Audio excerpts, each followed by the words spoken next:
Maybe you've sent your work out to friends or a writing group, and some of the responses come back as like, well, that's kind of nice, but I don't know why I should care, basically. Like what they're saying to you might not be quite so blunt, but really what they're trying to convey is that I don't really care. Basically what that meant was, I don't think this character is facing any consequences. Why should I care if they're even going on this adventure? And today I'm going to be talking to you about life and death stakes in historical fiction. It's really fun when it works. I was also a magazine editor, a literary magazine editor for a couple of years. Brie and I worked on a literary magazine together. And I have to tell you, often the reason why stuff was rejected was because it was boring. And I hate to say that, but you might think, oh, this story is so interesting. It's so immersive. The setting is fantastic. The dialogue is good. But the bottom line is that it's kind of boring because there are no stakes. So I started teaching a workshop to my students that was the 11 stakes that always work. And that workshop is going to be made available to you July 30th. There's an RSVP link below if you want to come over, hang out with us, and unboring your book.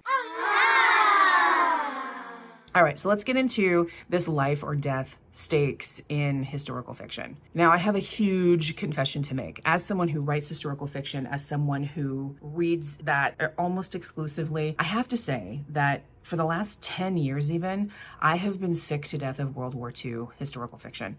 One of the examples that we're going to talk about today is set during World War II, and I think it's because life and death stakes in World War II Hist Fic is like the lowest hanging fruit. It is obvious. It's a war, right? Life and death stakes are the highest stakes that we have in any story that we can write, right? Like if the character dies, I mean, legit game over for everyone and everything. But how do you make life or death stakes work? So number one, we're going to talk about A Gentleman in Moscow and what happens there. Now, if you haven't seen me wax on poetically about A Gentleman in Moscow, I take us through that book to help us get through a saggy middle, how to work a 5-act play structure to make a book work. I talk about A Gentleman in Moscow a lot because it works on a ton of different levels. How to make a map, right, that makes your world come alive. But I use that book a lot because, like I said, like a lot of shit is working well in that book. So let's talk about it. Now, if you haven't read A Gentleman in Moscow, I'm about to ruin a whole bunch of things for you. It's been out for like 10 years, like go read it. It's great. Count Rostov is our main character. He has a poem attributed to him that is kind of subversive to the Bolshevik regime. And this is 1922-ish. There's a big revolution happening, the Bolshevik Revolution.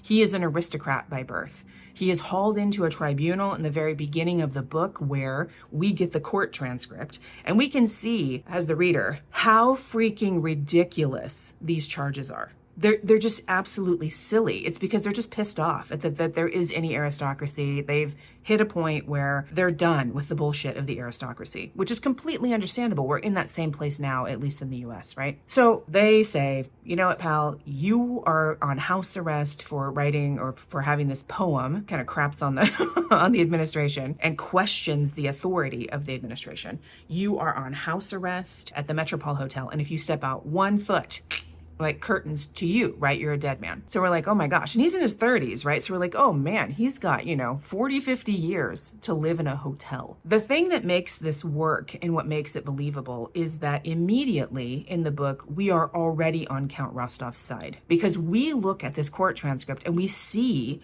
how ridiculous it is. We see him see how ridiculous it is and how he's like, are you joking? Like, this is dumb. And how he's very flippant about the whole thing, right? Right up until he is sentenced to this house arrest. And we're like, oh no.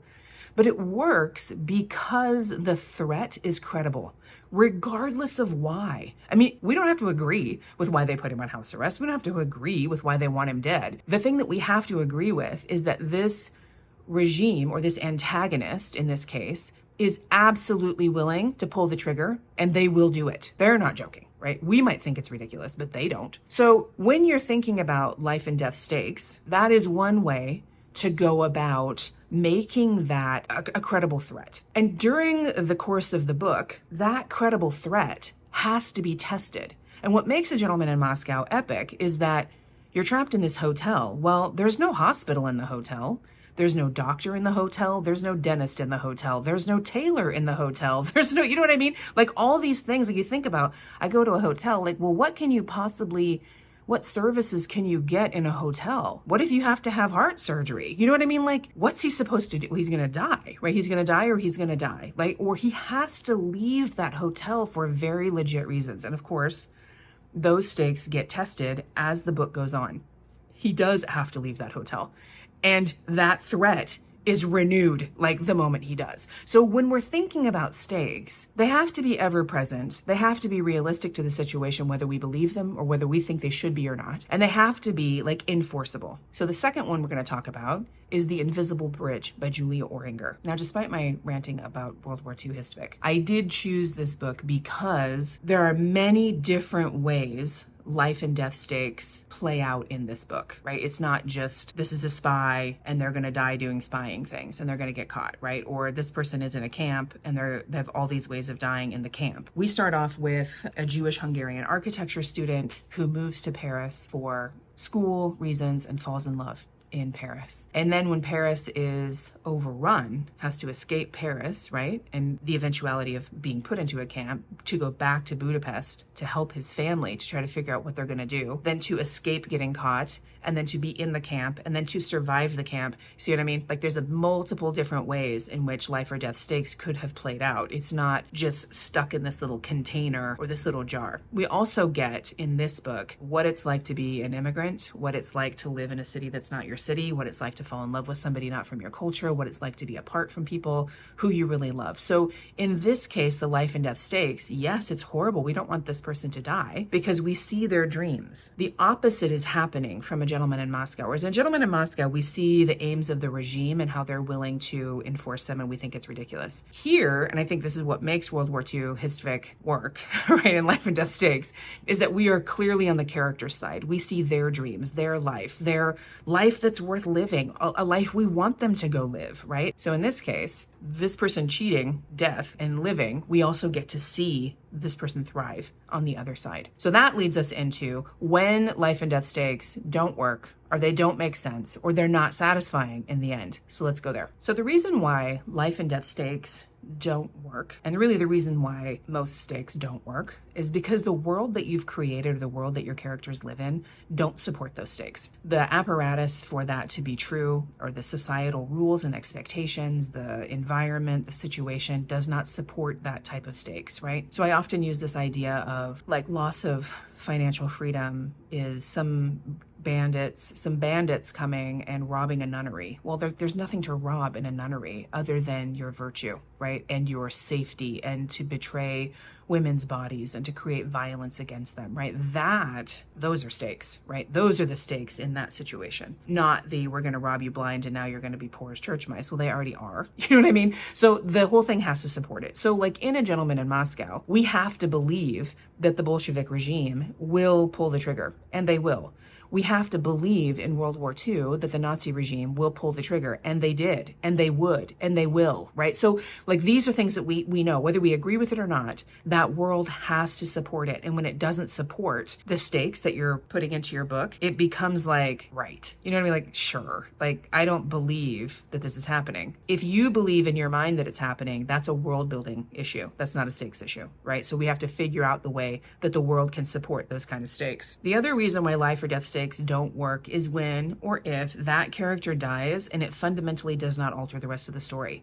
The rest of the characters can continue on. The rest of the story can just go on, you know, and it's not that, I mean, yes, it's sad. I'm going to say it's not that big of a deal they died. No, it is. It's sad. It's sad that this person died. We don't want the character to die. But the rest of the characters in the story can still have a story. Because at the start of these books, neither one of these characters has any other viable option. That's the thing that I need you to take away from this, if anything. If you are going to implement life or death stakes, these characters have no other option than to cheat death. None. So if you want this ending to be satisfying, that means that they have to be the character that redeems themselves, that gives themselves life, that overcomes and triumphs. And yes, they can work with other characters. They can hatch a plan together. They can do, you know, all sorts of things. They can create relationships that help them get out. Of course, they can use community in this way. They can use technology. They can use tools to get out. But it's when someone or some force or something swoops in at the end and kind of like saves them and pulls them out of this whole thing that we didn't know during the whole book. It's like, oh, okay. You know, we get that feeling of like, oh, so they just didn't die. all right, well, this character that I didn't even know, or this force that was like latently happening in the background that I had no idea about. It feels very Superman, right? Like we watch Superman shows for the explosions and special effects. We don't watch it for the life or death stakes. We know how it's going to end, right? So when you want life and death stakes to be successful, those are some of the things that you need to remember: that the villain will absolutely pull the trigger. We know that they will.